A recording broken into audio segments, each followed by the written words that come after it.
Hello everyone, welcome to Grandink's YouTube channel. In this video, I am going to share an easy beginner-friendly canvas painting tutorial using Grandink canvas and Easel.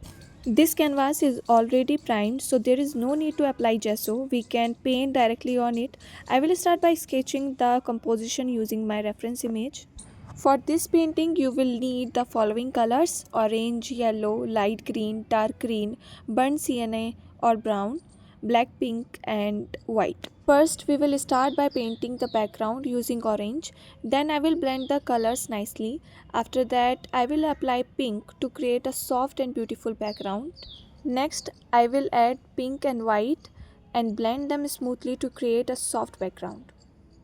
Using sky blue, first outline the mountains. After outlining, I will add sky blue along the edges of the mountains, and in between them, behind the hut, I will apply white color and then gently blend everything together.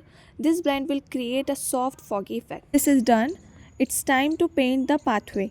For this, I will mix burnt sienna with the little orange and white to create a perfect sandy color. Keep in mind that the edges of the path should be darker while the center will be lighter. Now it's time to paint the grass. I will be using light green, dark green and a touch of yellow to create a natural and vibrant grass effect. There is a simple technique to paint vibrant grass.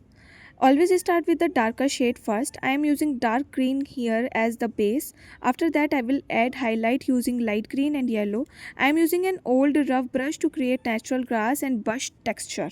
Now take a rough brush and a lighter shade using a tap motion and both dark and light green all over the land where you want the grass. Using burnt sienna I will paint the hut. I will add black around the corners and blend it well. For the highlight and light effect, I am outlining it with white color.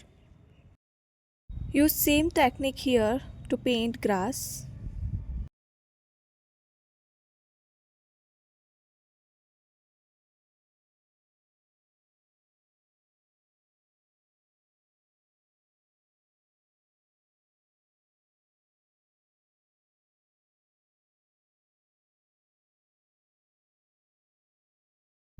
Now let's paint the tree using black.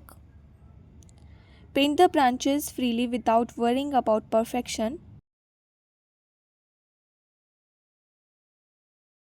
Using the same tap techniques, I will create the tree flowers starting with the red as the base.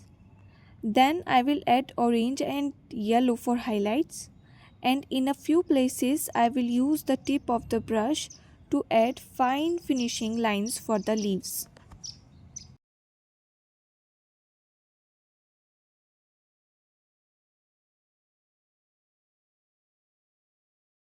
And now the painting is complete.